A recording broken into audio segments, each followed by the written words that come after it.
बच्चे मेरा नाम जसप्रीत सिंह है। मैं सरकारी सीनियर सैकेंडरी स्कूल ढंडी में SST का मास्टर हाँ। बच्चे हुण आपां नूं इस गल का पता नहीं कि कोविड कितनी देर तक चलना है, कितनी देर तक नहीं चलना। तो आपां अज तो जिहड़ी ऑनलाइन क्लासिस है, रिकॉर्डिड क्लासिस ने, ये आपां शुरू कर रहे हैं। मैनूं उम्मीद है भी तुसीं इस क्लास दे विच इस पाठ जो आपां कर रहे हैं ये नाल तुसीं नोट्स जिहड़े ने वो तैयार करते रहा जी। अज जिहड़ा आपां पाठ करना है 9th दे विच भारत का धरातल का पाठ करना है, जिहदे विच आपां भारत के धरातल दे विच हिमालय पर्वत, उसकी चोटियाँ तो उसदे होर जिहड़ी पहाड़ियाँ ने उन्हां बारे आपां जानकारी तुहानूं मैं देवांगा। तो सारे नालों पहलां की है, हिमालय दीयां रेंजिज हैगियां ने। हुण पहलां तां है भी हिमालय दे एक तां चोटियाँ ने, एक रेंजिज ने। उन्हां रेंजिज दे विच चोटियाँ ने। तो आपां नूं 9th दे विच इन्हां रेंजिज नूं आपां नक्शे दे उत्ते ड्रा करना हुंदा है। तो इन्हां रेंजिज बारे पहलां आपां नूं पता होना चाहिए भी रेंजिज जिहड़ियां ने ये है कित्थे ते इन्हां नूं याद किवें करना है। तो सारे नालों पहलां याद करन लई आपां एक मैथड जिहड़ा है वो एक मैथड तुहानूं मैं दस्सांगा, तुसीं उस मैथड के अकॉर्डिंग उसनूं याद करना है। तो आपां मैथड पहलां लिखदे हां, याद किवें करना है। पहला मैथड अपने कोल हैगा, एक आपां लाइन लिखदे पे हां, कल जाना पड़ेगा देश से। तो अपने को एक लाइन आप नोट कर ली। इस लाइन के अकॉर्डिंग आपां हिमालय दीयां रेंजिज नूं याद करना है। तो किवें करना है, पहला कल का पहला अखर है के। इस के तो आपां पहली रेंज याद करनी है, वो हैगी है काराकोरम। किहड़ी है? काराकोरम। जैड के उत्ते दूजी रेंज है अपने कोल जिसका नाम है जस्कर। तीजी रेंज पी दे उत्ते पीर पंजाल।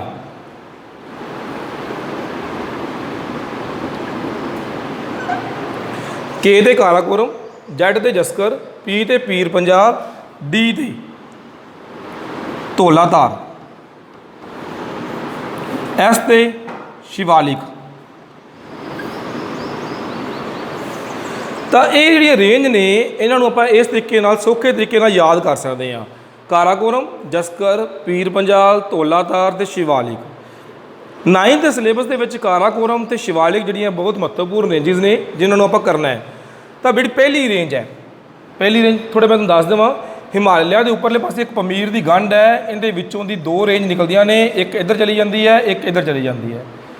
जिहड़ी अपने लैफ्ट पासे जाती है, जिहड़ी अपने वैसट वाले पासे चली जाती है, ये रेंज हैगी है हिंदू कुश पर्बत की। दूजे पासे जी रेंज आती है हिमालय की, आप इस हिमालय की ये वाली रेंजिज जी आप याद करनिया ने, आप हिंदू कुश पर्बत दी रेंजिज याद नहीं करनिया। तो जी पहली रेंज हैगी जी वो है काराकोरम, जिहदे बारे आप गल की है के दे काराकोरम रेंजिज। उस तो बाद जी दूजी रेंज हैगी है जस्कर, ये बिल्कुल थले जस्कर शुरू होती है। उस तो बाद जी ये जम्मू एंड कश्मीर दे विच जिहड़ी रेंज शुरू होती है वो है पीर पंजाल की रेंज। जेकर तुसीं श्रीनगर जाओगे तो श्रीनगर दे विच जेकर एक झील है डल झील, डल झील दे विच जेकर तुसीं कभी भी बैठोगे तो सामने तुहानूं जिहड़ी पहाड़ियां नज़र आउणगियां वो पीर पंजाल दी ही पहाड़ियां ने।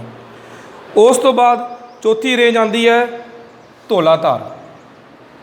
उस तो बाद जिहड़ी मोस्ट इंपोर्टेंट रेंजिज अपने पंजाब के हिसाब नाल जिहड़ी रेंज है वो हैगी है शिवालिक की रेंज।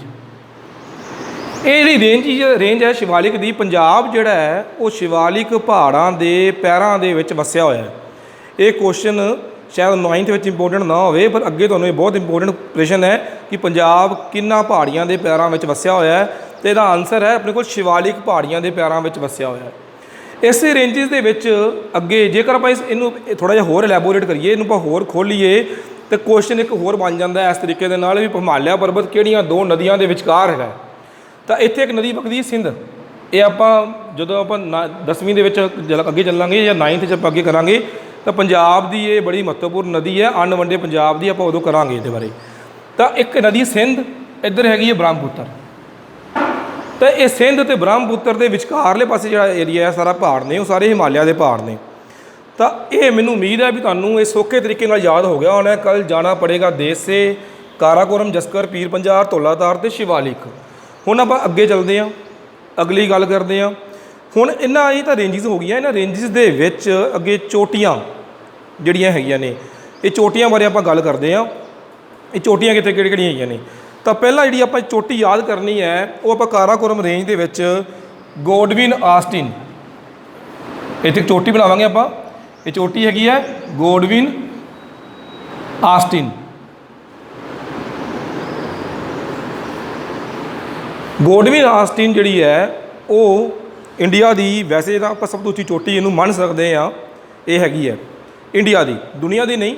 ਦੁਨੀਆ ਦੀ ਜਿਹੜੀ ਸਭ ਤੋਂ ਉੱਚੀ ਚੋਟੀ ਹੈ ਉਹ ਤੁਹਾਨੂੰ ਪਤਾ ਹੀ ਹੈ ਮਾਊਂਟ ਐਵਰੈਸਟ ਹੈ, ਜਿਹੜੀ ਕਿ ਨੇਪਾਲ ਦੇ ਵਿੱਚ ਹੈ। ਇਹ ਵੀ ਇੰਪੋਰਟੈਂਟ ਕੁਐਸਚਨ ਹੈ ਵੀ ਇਹ ਹੈ ਕਿੱਥੇ, ਇਹ ਵੀ ਕੁਐਸਚਨ ਆ ਜਾਂਦਾ ਹੁੰਦਾ ਹੈ।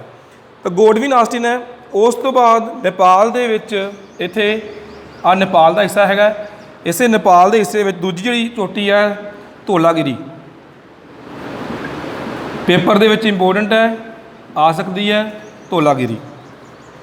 ਉਸ ਤੋਂ ਬਾਅਦ ਸਾਡੇ ਕੋਲ ਚੋਟੀ ਆਉਂਦੀ ਮਾਊਂਟ ਐਵਰੈਸਟ, ਜਿਹੜੀ ਸਭ ਤੋਂ ਉੱਚੀ ਚੋਟੀ ਹੈ ਦੁਨੀਆ ਦੀ, ਸਭ ਤੋਂ ਉੱਚੀ ਚੋਟੀ ਹੈ ਮਾਊਂਟ ਐਵਰੈਸਟ, ਜਿਹੜੀ ਕਿ ਨੇਪਾਲ ਦੇ ਵਿੱਚ ਹੈ। ਤੁਹਾਨੂੰ ਫਿਰ ਯਾਦ ਕਰਾ ਰਿਹਾ, ਇੰਪੋਰਟੈਂਟ ਕੁਐਸਚਨ ਹੈ। ਤੀਜੀ ਮਾਊਂਟ ਐਵਰੈਸਟ ਦੇ ਨੇਪਾਲ ਦੇ ਵਿੱਚ, ਨੇਪਾਲ ਤੇ ਭੂਟਾਨ, ਆ ਭੂਟਾਨ ਹੈ, ਇਹ ਨੇਪਾਲ ਹੈ। ਨੇਪਾਲ ਤੇ ਭੂਟਾਨ ਦੇ ਵਿੱਚ ਇੰਡੀਆ ਦਾ ਜਿਹੜਾ ਸਟੇਟ ਹੈ ਉਸ ਦਾ ਨਾਮ ਹੈ ਸਿੱਕਮ। ਸਿੱਕਮ ਜਿਹੜਾ ਹੈਗਾ, ਸਿੱਕਮ ਦੇ ਵਿੱਚ ਇੱਕ ਹੋਰ ਚੋਟੀ ਹੈ, ਬਹੁਤ ਇੰਪੋਰਟੈਂਟ ਚੋਟੀ ਹੈਗੀ ਹੈ, ਕੰਚਨਜੰਗਾ।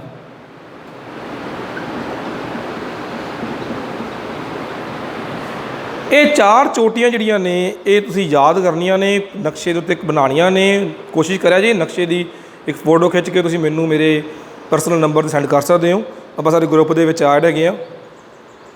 ਤਾਂ ਇਹ ਚਾਰ ਚੋਟੀਆਂ ਗੋਡਵਿਨ ਆਸਟਿਨ, ਧੌਲਾਗਿਰੀ, ਕੰਚਨਜੰਗਾ ਜਿਹੜੀ ਹੈਗੀ ਹੈ ਇਹ ਤੁਸੀਂ ਯਾਦ ਰੱਖਣੀਆਂ ਨੇ, ਇਹ ਮਾਊਂਟ ਐਵਰੈਸਟ, ਕੰਚਨਜੰਗਾ।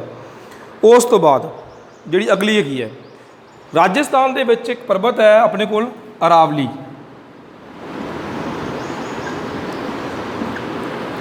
ਰਾਜਸਥਾਨ ਦੀ ਪਰਬਤ ਅਰਾਵਲੀ, ਜਿਸ ਤਰੀਕੇ ਦੇ ਨਾਲ ਹਿਮਾਲਿਆ ਪਰਬਤ ਦੀ ਸਭ ਤੋਂ ਉੱਚੀ ਚੋਟੀ ਮਾਊਂਟ ਐਵਰੈਸਟ ਹੈ, ਉਸੇ ਤਰੀਕੇ ਦੇ ਨਾਲ ਅਰਾਵਲੀ ਪਰਬਤ ਦੀ ਸਭ ਤੋਂ ਉੱਚੀ ਚੋਟੀ ਗੁਰੂ ਸ਼ਿਖਰ ਹੈ। ਤਾਂ ਇਹ ਕੁਐਸਚਨ ਜਿਹੜਾ ਹੈਗਾ ਇਹ ਪੇਪਰ ਦੇ ਵਿੱਚ ਆਏਗਾ ਤੁਹਾਨੂੰ ਕਿ ਅਰਾਵਲੀ ਦੀ ਸਭ ਤੋਂ ਉੱਚੀ ਚੋਟੀ ਕਿਹੜੀ ਹੈ, ਜਾਂ ਫਿਰ ਇਹ ਕੁਐਸਚਨ ਇਸ ਤਰੀਕੇ ਨਾਲ ਆਊਗਾ, ਜੇਕਰ ਤੁਸੀਂ ਗੁਰੂ ਸ਼ਿਖਰ ਪਰਬਤ 'ਤੇ ਖੜ੍ਹੇ ਹੋ ਤਾਂ ਤੁਸੀਂ ਕਿਹੜੀ ਪਰਬਤ ਸ਼੍ਰੇਣੀ 'ਚ ਖੜ੍ਹੇ ਹੋ। ਜੇਕਰ ਤੁਸੀਂ ਗੁਰੂ ਸ਼ਿਖਰ 'ਤੇ ਖੜ੍ਹੇ ਹੋ ਤਾਂ ਤੁਸੀਂ ਕਿਹੜੀ ਪਰਬਤ ਸ਼੍ਰੇਣੀ ਵਿੱਚ ਖੜ੍ਹੇ ਹੋ, ਤਾਂ ਇਹਦਾ ਆਨਸਰ ਆਏਗਾ ਅਰਾਵਲੀ, ਕਿਉਂਕਿ ਅਰਾਵਲੀ ਦੀ ਜਿਹੜੀ ਸਭ ਤੋਂ ਉੱਚੀ ਚੋਟੀ ਹੈ ਉਹ ਹੈਗੀ ਹੈ ਗੁਰੂ ਸ਼ਿਖਰ। ਇੰਪੋਰਟੈਂਟ ਕੁਐਸਚਨ ਹੈ, ਰਿਪੀਟ ਹੁੰਦਾ ਵਾਰ-ਵਾਰ। ਉਸ ਤੋਂ ਬਾਅਦ ਆਪਣੇ ਕੋਲ ਕਿਹੜੀਆਂ ਪਹਾੜੀਆਂ ਨੇ? ਅਰਾਵਲੀ ਦੇ ਬਾਅਦ ਜਿਹੜੀਆਂ ਪਹਾੜੀਆਂ ਆਉਣਗੀਆਂ ਇੱਥੇ ਉਹ ਹੈਗੀਆਂ ਆਪਣੇ ਕੋਲ ਸੱਤਪੁੜਾ ਦੀਆਂ ਪਹਾੜੀਆਂ, ਜਿਹੜੀਆਂ ਆਪਾਂ ਅੱਜ ਕਰਨੀਆਂ ਨੇ। ਪਹਾੜੀਆਂ ਤਾਂ ਹੋਰ ਵੀ ਨੇ, ਸੱਤਪੁੜਾ ਦੀ ਪਹਾੜੀਆਂ, ਇਹ ਦੱਖਣ ਜਿੱਥੋਂ ਸ਼ੁਰੂ ਹੁੰਦਾ ਹੈ, ਜਦੋਂ ਕੋਂਕਣ ਸ਼ੁਰੂ ਹੁੰਦਾ ਹੈ, ਕੋਂਕਣ ਸ਼ੁਰੂ ਹੁੰਦਾ ਉੱਥੇ ਵਿੰਧਿਆਚਲ ਦੇ ਹੇਠਾਂ ਸੱਤਪੁੜਾ ਦੀਆਂ ਪਹਾੜੀਆਂ ਨੇ। ਉਸ ਤੋਂ ਬਾਅਦ ਬੰਗਲਾਦੇਸ਼ ਦੇ ਉੱਪਰਲੇ ਪਾਸੇ ਜਿਹੜਾ ਹੈਗਾ ਮੇਘਾਲਿਆ ਹੈ। ਮੇਘਾਲਿਆ ਦੇ ਵਿੱਚ ਜਿਹੜੀਆਂ ਪਹਾੜੀਆਂ ਨੇ ਉਹ ਪਹਾੜੀਆਂ ਨੇ ਗਾਰੋ ਦੀਆਂ ਪਹਾੜੀਆਂ। ਤਾਂ ਗਾਰੋ ਦੀਆਂ ਜਿਹੜੀਆਂ ਪਹਾੜੀਆਂ ਨੇ ਇਹਨਾਂ ਦਾ ਮੇਘਾਲਿਆ ਦਾ ਸ਼ਬਦ ਜਿਹੜਾ ਮੇਘ ਆਲਿਆ, ਮੇਘ ਮੀਨੇ ਬੱਦਲ, ਆਲਿਆ ਮੀਨੇ ਵਿਹੜਾ, ਬੱਦਲਾਂ ਦਾ ਵਿਹੜਾ। ਦੁਨੀਆ ਦੇ ਵਿੱਚ ਸਭ ਤੋਂ ਜਿਹੜਾ ਜ਼ਿਆਦਾ ਮੀਂਹ ਹੈ ਉਹ ਵੀ ਮੇਘਾਲਿਆ ਦੇ ਇੱਕ ਛੋਟੇ ਜਿਹੇ ਪਿੰਡ ਮਸੀਨਰਮ ਦੇ ਵਿੱਚ ਹੀ ਪੈਂਦਾ ਹੈ। ਦੁਨੀਆ ਦੇ ਵਿੱਚ ਸਭ ਤੋਂ ਜ਼ਿਆਦਾ ਮੀਂਹ, ਕਿਉਂਕਿ ਜਿਵੇਂ ਹਵਾ ਮਾਨਸੂਨ ਉੱਧਰ ਜਾਂਦੀ ਹੈ ਚਾਰੇ ਪਾਸੇ ਪਹਾੜੀ ਨਾਲ ਘਿਰ ਜਾਂਦੀ ਹੈ ਅਤੇ ਸਾਰਾ ਮੀਂਹ ਉੱਥੇ ਵਰਸਾਉਂਦੀ ਹੈ। ਇੱਕ ਟਿਪੀਕਲ ਪੁਆਇੰਟ ਬੰਦਾ ਹੁੰਦਾ ਮਸੀਨਰਮ। ਤਾਂ ਗਾਰੋ ਦੀ ਪਹਾੜੀਆਂ ਕਿੱਥੇ ਨੇ? ਮੇਘਾਲਿਆ ਦੇ ਵਿੱਚ। ਤਾਂ ਇੱਧਰਲੇ ਪਾਸੇ ਆਪਣੇ, ਹੁਣ ਆਪਾਂ ਇਹਨੂੰ ਥੋੜ੍ਹਾ ਜਿਹਾ ਹੋਰ ਦੇਖੀਏ, ਉੱਪਰਲੇ ਪਾਸੇ ਆਪਣੇ ਕੋਲ ਨੌਰਥ ਹੈ, ਹੇਠਲੇ ਪਾਸੇ ਸਾਊਥ ਹੈ, ਇੱਧਰਲੇ ਪਾਸੇ ਸਾਡੇ ਕੋਲ ਈਸਟ ਹੈ ਅਤੇ ਇੱਧਰਲੇ ਪਾਸੇ ਵੈਸਟ ਹੈ ਆਪਣੇ ਕੋਲ। ਤਾਂ ਇਹਨੂੰ ਆਪਾਂ ਆਪਣੇ ਸਾਊਥ ਅਤੇ ਈਸਟ ਜਿਹੜਾ ਆਹ ਵਾਲਾ ਏਰੀਆ, ਸਾਊਥ ਅਤੇ ਈਸਟ, ਸਾਊਥ ਦਾ ਏਰੀਆ ਹੋ ਗਿਆ, ਈਸਟ ਦਾ ਏਰੀਆ ਹੋ ਗਿਆ। ਜਿਹੜਾ ਵਿਚਕਾਰਲਾ ਏਰੀਆ ਇਹਨੂੰ ਅਸੀਂ ਬੋਲਾਂਗੇ ਸਾਊਥ ਈਸਟ ਏਰੀਆ। ਤਾਂ ਸਾਊਥ ਈਸਟ ਏਰੀਆ ਦੇ ਵਿੱਚ ਆਪਣੇ ਕੋਲ ਬੰਗਾਲ ਦੀ ਖਾੜੀ ਹੈ। ਇਸੇ ਤਰੀਕੇ ਦੇ ਨਾਲ ਸਾਊਥ ਅਤੇ ਵੈਸਟ ਦੇ ਵਿਚਕਾਰ ਆਪਣੇ ਕੋਲ ਅਰਬ ਸਾਗਰ ਹੈ। ਉਮੀਦ ਹੈ ਕਿ ਤੁਸੀਂ ਇਹਨੂੰ ਸਮਝੋਗੇ, ਇਹਦੇ ਨੋਟਸ ਤਿਆਰ ਕਰੋਗੇ ਅਤੇ ਆਪਾਂ ਇਹਨੂੰ ਇੱਕ ਵਾਰੀ ਫਿਰ ਰਿਵਾਈਜ਼ ਕਰਦੇ ਹਾਂ। पहला आप रेंज याद करते हैं। कल जाना पड़ेगा देश से, के ते काराकोरम, जैड ते जस्कर, पी ते पीर पंजार, डी ते धौलाधार, एस ते शिवालिक। इस तरीके दे नाल काराकोरम रेंज के गोडविन आस्टिन चोटी हैगी अपने कोल, उस तो बाद धौलागिरी हैगी है, कंचनजंगा हैगी है तो माउंट एवरेस्ट हैगी है। अरावली, अरावली पर्वत की सब तो उच्ची चोटी गुरु शिखर, नाल सतपुड़ा दी पहाड़ियाँ ने, उधर मेघालय दे विच गारो दी पहाड़ियाँ ने। साउथ ते ईस्ट दे विच बंगाल की खाड़ी है, साउथ ते वैसट दे विच अरब सागर है। ठीक है जी।